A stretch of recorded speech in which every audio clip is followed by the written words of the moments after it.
Now we turn our attention to the other honorees we salute tonight, whose achievements reflect a range of professional accomplishments and activities that show dedication to hard work and excellence and service to our community. They inspire us and motivate us to do more in our own lives. Please welcome to the stage my good friend, Reverend Raphael Warnock, Eduardo Martinez, C. David Moody, Dr. Mark Becker, and my favorite and my only mayor, Kasim Reed. Gentlemen, please take your seats on the stage as we all watch this video tribute and learn a few things you may not have known already about the highly noted men of empowerment and distinction we value and salute tonight. Please check out the video. Urban League of Greater Atlanta Men of Empowerment and Distinction. Today, we acknowledge these men of empowerment and distinction, highlighting the success of their work in the community. Embracing the spirit of our community, the Reverend Raphael Warnock has served since 2005 as senior pastor of the historic Ebenezer Baptist Church, spiritual home of Dr. Martin Luther King Jr. Reverend Warnock is highly regarded internationally as an influential voice on the complex moral issues of our time. A few weeks ago, we had an expungement project here at Ebenezer Church, right here in this sanctuary one Saturday. Literally dozens of people lined up and sat here in the sanctuary, and everybody in the sanctuary had an arrest record. We pulled together Fulton County, the Sheriff's Department, the District Attorney, Solicitor General, and they all agreed to streamline a process that usually takes about 120 days or more to 1 day. They walked in with a record, and they walked out without a record. We were surprised and, well, really disappointed to see that our nation had found a way for Iraqi citizens who now lived in Michigan to vote in Iraq. But we would not find a way so that citizens of New Orleans who are living in states all across the country could somehow vote by absentee. So we've been very involved in voting rights. We've also been very involved with addressing the problems and inequities in our criminal justice system, the issues of poverty. In 2012, we built the Martin Luther King Senior Community Resources Complex, which warehouses several nonprofit organizations, and every day of the week, we are here at Ebenezer helping people, engaging people as they improve their own lives by providing them financial literacy, workforce development and training, and working with young people every single day of the week. Eduardo Martinez joined UPS in 1976 and rose through ranks to lead the UPS Foundation with a mission to ensure diversity and inclusion. Being true to its mission, the UPS Foundation has supported the Urban League for several decades. As president of the UPS Foundation, I have the honor of working with my colleagues at UPS in communities around the world. UPSers volunteer in their communities every day. Last year alone, they volunteered 2.3 million hours of service in their community across a wide range of needs. The Urban League specifically addresses the local needs in their community. And throughout our history, throughout our partnership, we consider our partnership with the Urban League as the model partnership, from leadership engagement to the front line. You know, we continue to have challenges in our communities, here in Atlanta, here in our country, and around the world. But together, working together, we know that we can forge a better tomorrow. And I encourage all of us here tonight and all of us around the country to continue supporting leaders like Nancy Johnson, leaders like Mark Morial, and organizations like the Urban League, because they will help us move our society and indeed our communities forward. As we continue to construct and build not only legacy, but infrastructure and landmarks that inspire the local community and the world for more than 20 years, our very own C. David Moody has played a distinct role in developing this region, despite his personal success against the odds. What have I done personally to empower our community? I've really tried hard to set an example that we can achieve anything, regardless of what we've been through in life. I try and set an example of excellence, a good attitude, a smile, and just help others, and we give back a lot. But the real thing that I'm working on now is helping childhood sexual abuse survivors. Myself, I'm one. I didn't speak up publicly until my late 50s. I've written a book, I have a blog. My real push is to help those that suffer from childhood sexual abuse have a safe place to go get resources, get counseling, and the most important thing is to know they're not alone and know they can still achieve some incredible things. Help deal with mental health, such as panic attacks, post-traumatic stress syndrome, where a lot of people are afraid to speak up, and help people know it's okay to get counseling to help you get through a trauma, and just continue to give back and just be a good example for those that suffer in silence and give a hope to those that are hopeless. Education is the cornerstone of empowerment, and with the help of Dr. Mark P. Becker, as president of Georgia State University since 2009, we have all witnessed his passion for our students represented in the recent growth and expansion of the university. One of the ways that this has manifested itself is we've literally graduated thousands and thousands more students than we would have been graduating just 5 years ago if we hadn't made the innovative changes that we've made to change the difference in the way students are supported so that all students succeed. We want to get to the day where every single student that gets admitted to Georgia State University graduates with his or her degree. That is the goal. That's where we want to be, and that's what we work on each and every day. We're so proud and honored to have that privilege. What motivates me to do what I do here as the president of Georgia State University is my own upbringing. I was raised by two parents, neither of whom had had the opportunity to go to college. They preached, if you will, to my brothers and I the importance of an education. This is the way I give back. I really dedicated my life to higher education, to provide, seeing that other students have the same opportunities I had. Political leadership is one of the most important ingredients of a successful community, and the Honorable Mayor Kasim Reed is that leader. We honor his accomplishments, experience, and insight for the future of our great city. My future plans are really to do more. We're going to have a referendum for the largest expansion of MARTA in the city of Atlanta's history, a $2.6 billion expansion of MARTA. We have a $6 billion capital program at Hartsfield-Jackson Airport.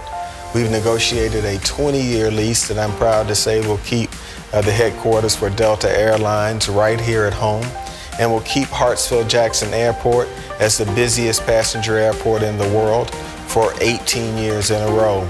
Just this week, we inked an agreement with the Atlanta Hawks where we will retrofit Phillips Arena. You're going to see underground transformed with about $300 to $350 million in investment. And many folks in the audience know that we've done a deal with Georgia State University in Carter to attract about $350 million to the old Turner Field complex. So that's 70 acres that's going to absolutely come alive in a way that it hasn't before. And so that seems to me to be plenty to work on in addition to running the city every day. And my goal is to make sure that the city of Atlanta is a place that guarantees all of our residents an equal opportunity so they are free to determine what their outcome is. My hope is that the city of Atlanta continues to be a place where you can bring and build your dreams. The Urban League of Greater Atlanta salutes Mayor Kasim Reed and the City of Atlanta for bringing employment and economic opportunity to our community. And we'd like to give special acknowledgement to the Mayor and the City Council for their support of the Urban League's youth empowerment programs. The Urban League of Greater Atlanta would like to take this opportunity to honor these men of empowerment and distinction.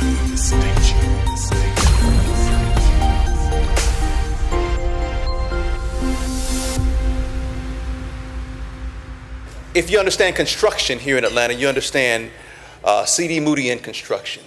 His company is a pillar here in the city when it comes not only to just construction period, but also him as an individual. He makes time out to serve. I had to remind him of just some personal mentoring that he even did for me because I'm an entrepreneur myself. And He being an entrepreneur, he understands that there are certain things that you have to have and put into perspective.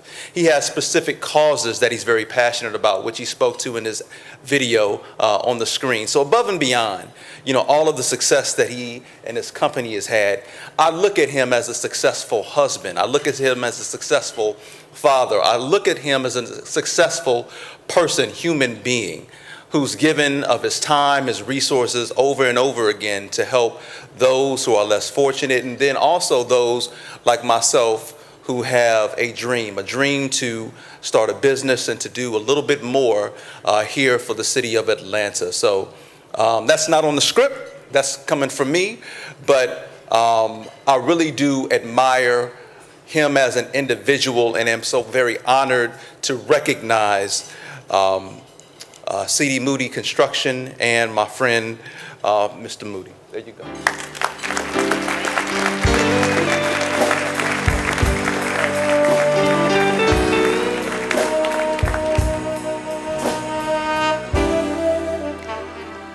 I really want to thank the Urban League of Greater Atlanta and Miss Nancy for this great award. Where'd you disappear to? Anyway, I really want to thank all of you for what you do. But also to the young men who were up here earlier. You're the reason I get up and do the things that I do, because your story keeps me motivated, but helps me know that when we work hard, great things happen. And in construction, we have so many people with your story. I do a lot of stuff with Westside Works. And I speak to every class, and after a class, a young man came up to me and he whispered, he said, "Mr. Moody, I got a long rap sheet. Can I get a job still?" I said, "The rap sheet is the past, right?" He said, "Yes, sir." I said, "That's all that matters. It's what you do today and going forward that matters." And whenever I walk on the stadium project, they all come up and give me a big hug and take pictures with me, and I always feel great. But I want to give thanks to my wife. Next Sunday will be 34 years that I've been, and I am well trained. And to my friends and my son, he's in the business now, and my daughter who just recently got married, for some strange reason, her and her husband all of a sudden couldn't show up, so I'm gonna have to talk to my new son-in-law. And I want to thank the mayor of Atlanta, because I tell this to people all the time. In 1987, I got my first contract at Underground Atlanta. It was $88,000. I was scared to death. And I tell this to people all the time. What Atlanta does is nowhere else in the world you can get this. Atlanta guarantees you an opportunity. It's what you do with that opportunity that makes the difference. And do something to help others, and don't expect anything in return. Thank you.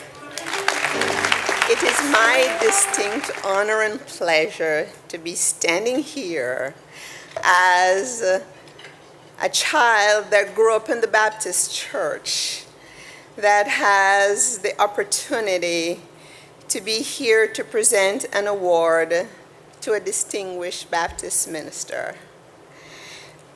It's my pleasure to recognize the Reverend Raphael Warnock. It's hard to say anything about Reverend Warnock that you don't already know.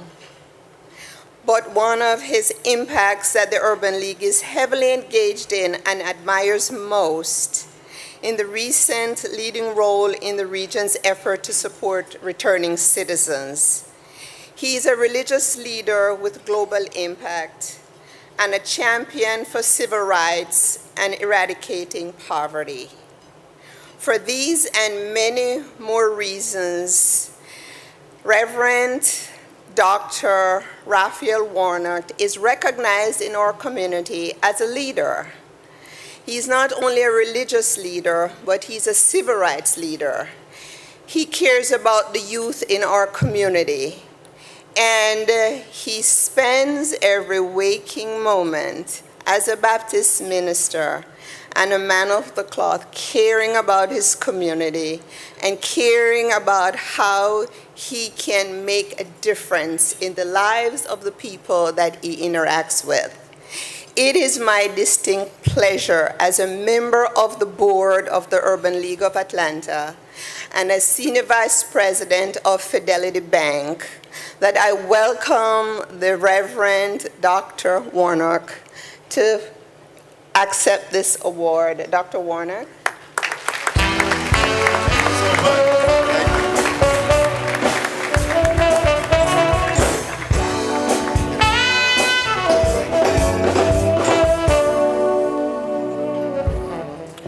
Well, let the church say amen. I thought I'd try that since some of you might not make it in the morning. Hello, everybody. Thank you so very much to the Urban League of Greater Atlanta and to my sister, the incomparable, inimitable, indefatigable Nancy Flake Johnson. Let's hear it for Dr. Johnson. Come on, you can do better than that. She's doing a great job. I'm a Baptist preacher. Y'all have to talk back, call and response. I am indeed deeply honored, beyond expression, by this honor and this acknowledgement. I do the work that I do because I feel called to it. And I gather a deep sense of fulfillment from this work. I'm grateful to be here with my brilliant and beautiful wife, Ule. Stand up, honey. I'm so glad she's here with me.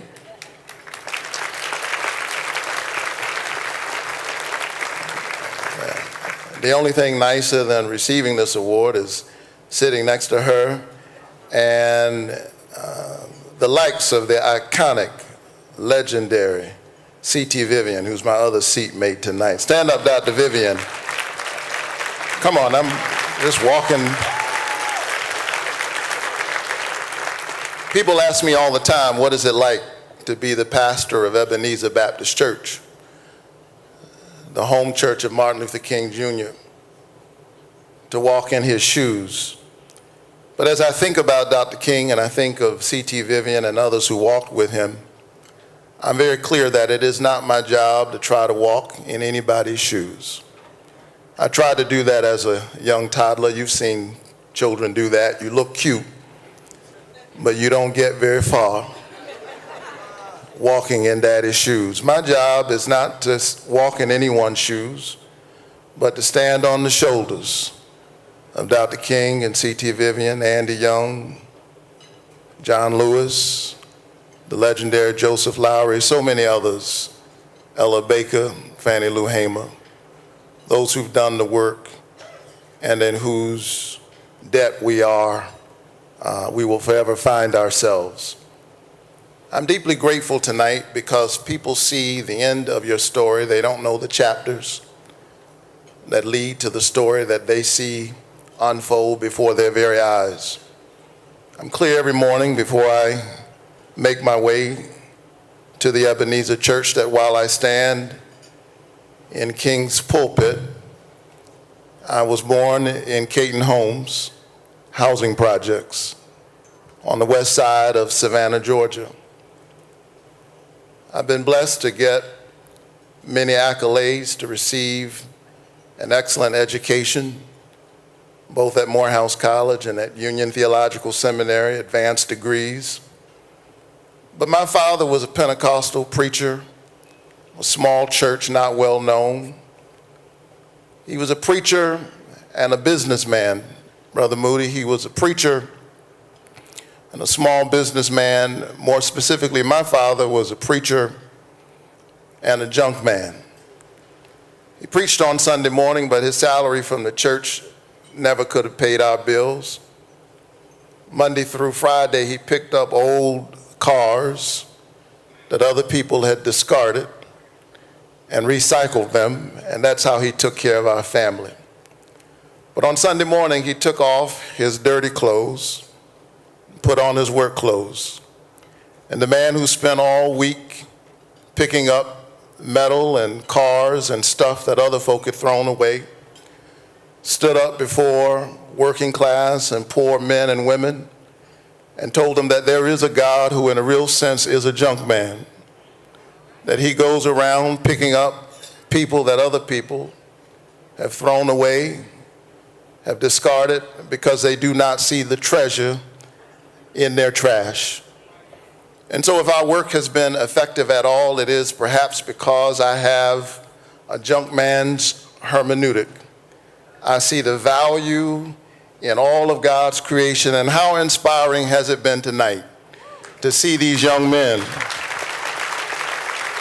who are labeled and stereotyped, press beyond their pain and transform their pain into power. That represents what the Urban League is about.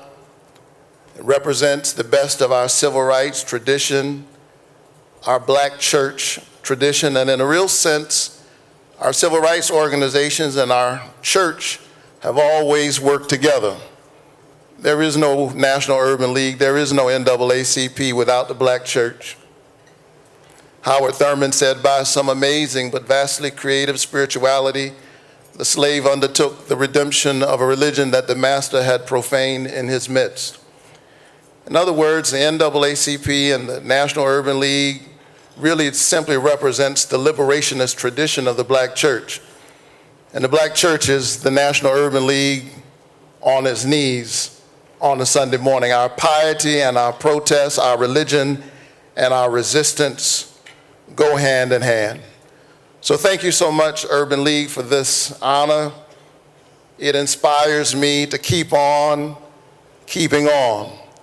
And when I hear the stories of these young men, I remember just how far I've come by faith. I arrived on the campus of Morehouse College in the spring of 1987. I did not have the money for tuition that semester. But I went to Morehouse College on a full faith scholarship. And commitment and belief in myself that was instilled in me by parents who gave me a sense of self-confidence that is unshakable. They didn't have much money, but they had humor and they had deep faith. They used to talk to me in King James English, "Thou shalt wash the dishes, lest I smite thee with my rod and my staff." And when I arrived on the campus of Morehouse College, looking for my dad to give me some money to make it through that first semester, to help me with my books, he didn't have any money. And he spoke to me in King James English, true story. He looked at me and he said, "Son, silver and gold hath I none." I mean, who talks like that? "But such as I have give I unto thee. The grace of the Lord Jesus Christ go with you." He and my mother gave me a great big hug, and they drove off into the horizon. And all around me, there were brothers who were already driving fancy cars, dressed to the nines. They hadn't been to the first class, but they said that the grace of God will go with you. If you believe in yourself and believe in God, you can make it. 4 years later, some of those guys driving those fancy cars were driving by the commencement stage, but I was standing on the commencement stage getting my degree. A few years later, I arrived, graduate degrees in hand, pastor of the Ebenezer Baptist Church. And so our responsibility is to pass it on, to reach back, to lift, even as we climb. Finally, you know, you gave a Baptist preacher the mic, and I'm getting ready for tomorrow morning. There was this teacher who gave this young brother a puzzle because this kindergartner was tearing up class. He was he had a lot of passion. She said, "I'll put him over here. He'll be quiet for a little while." Put this puzzle of the whole world together. In no time flat, he had put it together. Teacher asked, "How'd you do this?" He said, "Well, on the other side of the picture of the world was the picture of a man's face. And I discovered that if I could just put the man together, I'd put the world together." Urban League, keep putting individuals together, our boys and our girls, and continue to make the national and global critiques of the structures in which these young people find themselves so that we can put the people together and put the world together. We need you now more than ever. God bless you. Thank you. Mark Becker is the Dean of Presidents here locally and an extraordinary higher education leader around the nation, if not the world. He has presided over one of the most diverse educational institutions around, and he has made historical strides in closing the achievement gap between whites and students of color. Mark has a big vision and takes on transformational projects such as the Turner Field Project, which you've heard our great mayor speak of in the video. And while his university has reshaped the fabric of downtown Atlanta, the Turner Field redevelopment will positively impact long-time neglected neighborhoods in the connected pathways of Georgia State University's current campus and the new development. Mark is generous. Indeed, he took time to reach out to me when I became president nearly 5 years ago, just to say to me that I had a wonderful opportunity to really impact the lives of students and the communities where they were from. He didn't say it because of his modesty, but I thought it, just like he had done at Georgia State University. Mark Becker and Georgia State are in the tradition of Atlanta's big thinkers and impactful institutions. He understands that if Georgia State is truly to become a leader in the world in terms of higher education and otherwise, it will need to come through Summerhill and Pittsburgh and other underserved neighborhoods to get there. It is his commitment to building a university without walls, where the boundaries of the college and the community are indistinguishable, that I am glad to present him today for the Urban League's Men of Empowerment and Distinction Award. Now present to you Mark Becker, Dr. Mark Becker.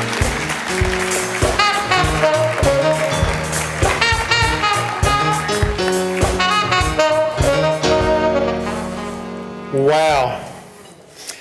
I'm in a tough spot, I got to tell you that right now. I used to teach statistics, and I got to go after a pastor and before the best mayor in the world, not only the best mayor, but the best speaker of all the mayors in the world. This is a tough spot. And I'm deeply humbled, I got to tell you, because what we've done at Georgia State, yeah, I've had a role in it, but it is the DNA, it's the fiber, it's the lifeblood of the university. 8 years ago, when I get selected to be the president, you'll remember that because that was the same time that Barack Obama was elected the president of the United States. Yep. And when you get a new incoming president, they start talking about the first 100 days, what John F. Kennedy did in his first 100 days. And so they were talking about what then President-elect Obama would do in his first 100 days. And I figured, well, I'm going to be a president. I got to figure this out too. So I did what all presidents do. I went to Amazon.com, and in the search box put in first 100 days. It turns out people write books about this. They write lots of books. So I ordered 3 of them, and I can tell you none of them takes very long to read. You can get it through each of them in about an hour or two because it's a lot of fluff between a few words. And they all say the same thing. You got to listen. You got to find out what is the heart and soul of your organization. So when I arrived here in Atlanta in January of 2009, I set up meetings with basically 30 of the campus leaders, members of the faculty, staff, students, the deans, the vice presidents. And I asked them all the same questions, 5 questions, but the first question is the most important. What do you most value about Georgia State University? Roughly 30 people, and all but one of those people, and that one person didn't actually understand the question. He was the student. Everybody else said the diversity of the institution. And then they said that includes race and ethnicity, but it doesn't just include race and ethnicity. Georgia State is a place for everybody. We come here and we stay here because Georgia State is different. It is a university that's committed to all people.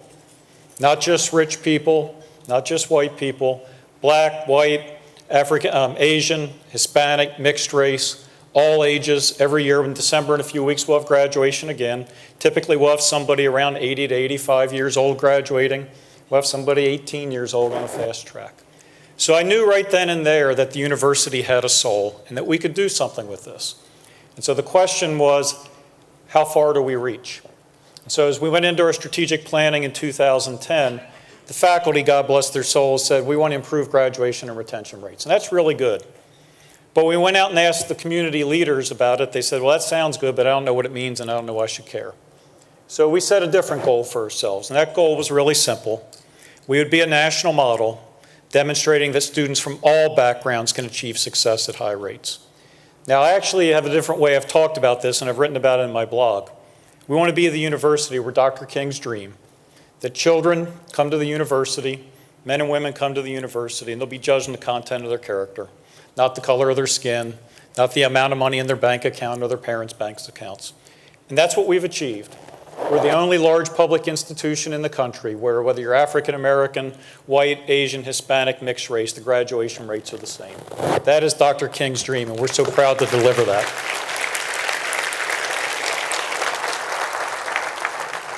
But we're not done. Sadly, in the United States of America this fall, when literally hundreds of thousands of students started college, only about half of them are going to graduate. And that's a tragedy. It's a tragedy of wasted talent. It's a tragedy of lost opportunity. It's a tragedy of people taking out debt that they're not going to get the benefit for. So our other goal is basically if you get admitted, you graduate. We're already well better than the national average. 3/4 of the students who start at Georgia State graduate.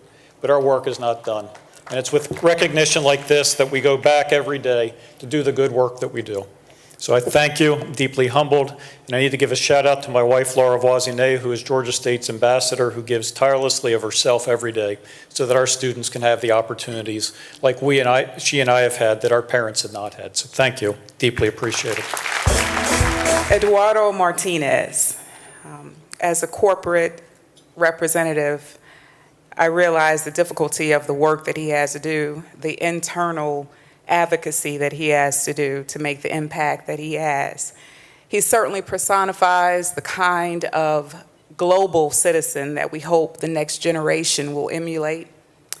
He is a long-term supporter of community organizations through his work at UPS Foundation, which has invested millions of dollars in the Urban League movement over decades, and a very engaged relationship.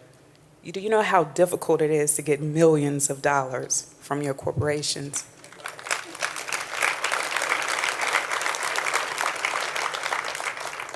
In fact, the National Urban League, under the leadership of Whitney M. Young, was the catalyst for hiring the first African American UPS driver. Thank you. And if you're a lovely single female like me, you love your UPS drivers.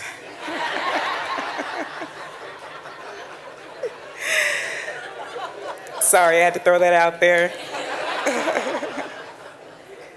Not excluding Eduardo Martinez, of course. And I shout out to his wife, who's lovely. Mr. Martinez personifies hard work and determination and is socially conscious in his personal life as well. It is my distinct pleasure to present this award to an untiring and kind humanitarian, Eduardo Martinez.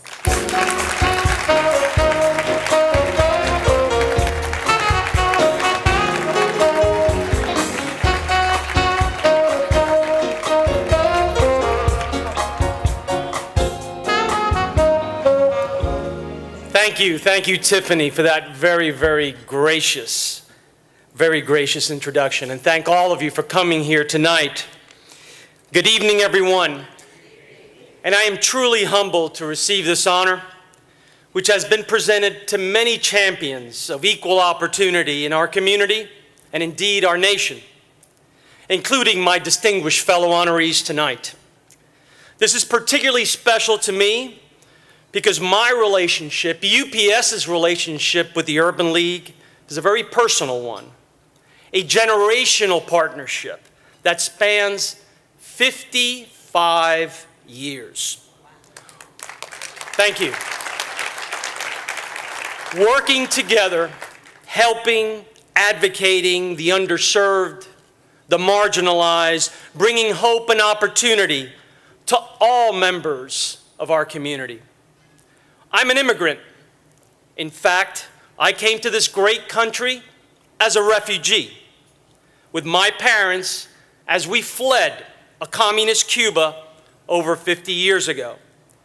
So that I know along that journey, along that way, I can thank the Urban League for the opportunities that I have seen in my life. And I will always be grateful for that. We are at a flashpoint in time. Our community, our nation, face many important questions in the days ahead. But tonight, we will be inspired to do more because we all must stand up with Nancy Johnson and the Urban League and be accounted for like those champions that came before us to lead the way for others. I am a firm believer that any level of success that I have achieved, I owe to my faith, my family, my wife, and best friend of over 40 years, Ileana, who's here with me tonight. And most importantly, I share this award. I could not be here before you without my UPS family, who are also here and who help millions of people around the world each year through the global work of the UPS Foundation. Please recognize them. They are incredible people, please. And they are also committed to a world where opportunity isn't dictated by race, ethnicity, religion, sexual orientation, or economic status. As our president talks about the essential promise of America, he says, no matter who you are, what you look like, where you come from, you can make it. In fact, where you start should not determine where you end up. A heartfelt thank you for this evening. Thank you so much for this honor. I first met Mayor Reed when he was a student at Howard University, our alma mater. I was the director of the Small Business Development Center and a professor at the School of Business. We met because one of the things we started was to give Howard students the opportunity to meet entrepreneurs. And so we started the Salute to Blacks in Business Conference.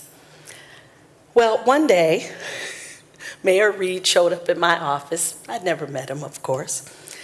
And he was dead set on serving as one of the escorts for one of our special honorees. As a native of Atlanta, Reed knew that most of the time the escorts were School of Business students. But he had done his homework, and he had found out that Mr. Herman Russell was one of our honorees. So he put his passion and persuasiveness to work way back then in high gear. And he made his case to me why he should be the one to escort Mr. Russell that day. During his escort experience, he parlayed it into an internship with the H.J. Russell Construction Company. And his career really began in motion from there. So I must admit that I had to be reminded of that encounter. And we ran into each other at Mr. Russell's wake, where the mayor told that story. And I just want you to know that when I thought back, I remembered you I really did, because he was so serious and so persuasive back then. So when I saw the look in his eyes and I said yes, he was just so ecstatic and eager. I take great pride in the fact that he recalls that moment, that it played a role in his success, and I'm just thankful that that little bit of me is a part of you. So this is really, really special. Come on up here.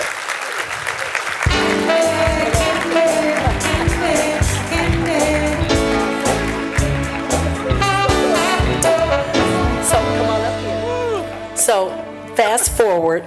Oh, man. Fast forward, many, many years later, I come to Atlanta as the president of the Urban League of Greater Atlanta. And after a few years, we had one of those awesome opportunities. We had been awarded $780,000 by the federal government to work to really launch our urban youth empowerment program that you saw right there, right? So I went to the mayor, though, and I said, I have a problem. I've got a good problem. I've got money to pay for people, for books, for social workers to support these young people. And these are all City of Atlanta youth targeted for the most in need neighborhoods. I said, but I've got one problem. I have no place to operate this program. And see, these are some of the things that people never know about. But he told me, no problem. We've got you. And we went to work. He put Katrina Taylor Parks on it, and she's a serious sister. And we went around, and just so you know, a couple of people tried to steer us some kind of janky places that the city owned. And Katrina said, this is not what the mayor has in mind. So he landed us at Watershed Management, along with the city council. And that's one of the reasons Maceo, young Maceo, works for the Watershed Management Department today. So this is our opportunity to thank you before you leave office and say, I really appreciate you. All right? Thank you, man. Wow. Woo. I tell you what, it's a good thing when I blush, people can't tell. What I'm saying, this is quite a moment. I remember when Nancy Flake Johnson came into my office to talk about that, and I said, you know what, we're going to do more than make sure that the Urban League for Greater Atlanta just gets along. The office space that they occupy is actually the former publisher of the Atlanta Journal-Constitution's office space. So we didn't just tuck them somewhere, we tucked them in the best space that we had available in 72 Marietta Street. And I don't know where's Maceo? I see him over there at the table. Maceo, I'm telling you, brother, tonight is your lucky night, because I want you to come by my office on Tuesday after 5. We're going to create a program for you, young man, the way that folks did for me. I'm not Herman Russell, but I met HJ when I was about your age, and he helped my life move in the direction that it is. So if you'll allow me, you come by, I'm going to check on you. And I think that your career is going to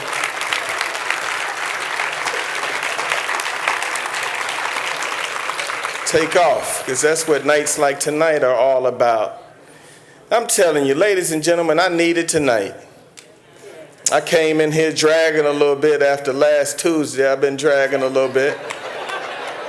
And then I came in here and I saw these remarkable young men, David, get up on this stage.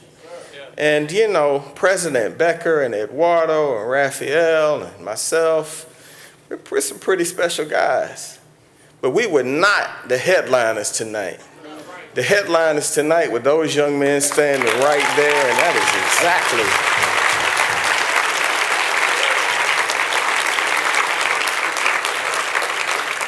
Reverend Dr. C.T. Vivian says a quote which I have taken to my heart. He said that every achievement demands an even greater achievement. That's really the essence of achievement. It is supposed to propel you forward.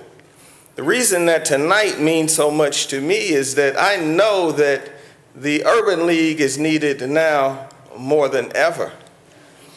And before I continue, I do want to talk about somebody that's helped me get to where I am.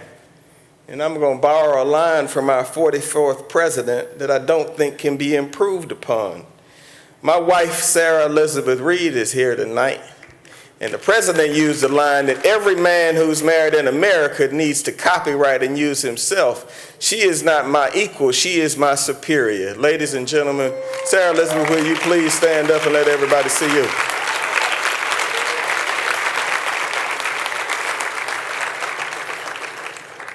But when I thought about tonight's dinner, this is what I thought about you all and why I'm so excited. There was a woman who I met at a train station. And so I was campaigning for somebody else, and she walked up to me and she was visibly upset. And she said, "My daughter has diabetes, and the clinic where I used to take my daughter has been closed. And so now I have to go across the town to get to a hospital to provide the service I need for my daughter." And she said, "I've had trouble getting employment." And she said, because the clinic that we used to be able to walk to is closed, it now costs me about $15 to $16 to get to the doctor's office. And you know, we all are very blessed individuals, so I'm listening and I'm trying to have a real conversation with her. And I said, "But ma'am, the health care that your daughter is now receiving at that hospital, Pastor, is far greater than the health care she would have received at the clinic, and you're getting a substantial discount. So the trip ought to be worth it." Let me tell you why the Urban League is so important. She looked me in my face and said, "That sounds real good, Mayor, but what happens when you don't have the discount? What happens when you don't have the $15? Who is the folks? Who helps then?" What the Urban League does is they get down where folks are, and they help you when you don't have the discount. So the brother who talked about the fact that he's 10 months out, did you look in his eyes and see his face and see the dignity that he had standing up here tonight? That's why the Urban League is so important. They want to help people that don't even have a discount. And I'm here to tell you, the city of Atlanta, while I'm here and even after I'm here, is going to be right by your side. Because what we are compelled to do when we are doing our best work is to grab people where they are and to accept them as they are and to improve them, to provide the blessings that we all experience every single day. Folks don't want special treatment or special privileges. Folks just want an equal shot. Nobody's in here asking for a guarantee of an equal outcome. And so here's what we're going to do at the city of Atlanta. What we're going to do in Atlanta is we're going to do more than we have ever done. If you look at tonight, the city of Atlanta runs through these stories. David Moody's contract at Underground Atlanta. The center that Dr. Warnock is building right on the campus of Ebenezer. What he didn't even talk about tonight was the Hope Center for Financial Literacy.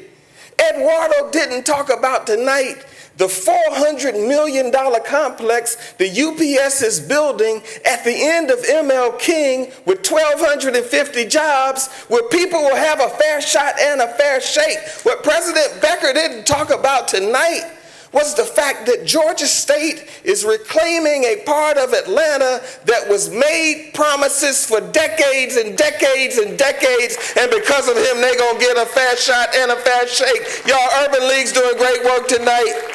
Get your checkbooks out, write a bigger check, let's do more because more is needed. So in Atlanta, we're going to ban the box. In Atlanta, every employee already makes $10.10 an hour. I'm raising it to $13.15 an hour. in Atlanta. Every woman who works in the city of Atlanta makes as much as a man makes. Because if you want to help society, you need to make sure that women get paid equal pay for equal work. Because that's how you improve the lives of boys, children, and little girls. You want to improve the economy, give women $1 on a dollar instead of 77 cents on the dollar. On Tuesday, we passed the biggest expansion of MARTA in 40 years. 40 years. That might seem like not a big deal to us, but to somebody that's trying to get from Clayton County to Buckhead, is not going to have to take 4 or 5 buses, but also going to be able to take one bus to the transit station, on the train to their job. It means everything, you all. So you all have given me what I call a Barnabas moment tonight. Sometime you come someplace and it's just a stop on your schedule, and you get there, and the most amazing things happen to your heart and to your mind.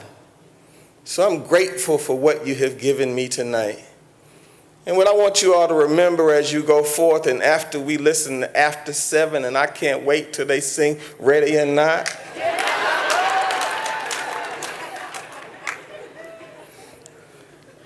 I want everybody in this room to think about what the 35th President of the United States of America once said. When you see these stories, when you see the stories of these young men, we all need to look in the mirror and remember that our president once said, things don't happen, things are made to happen. Let's make them happen. God bless you.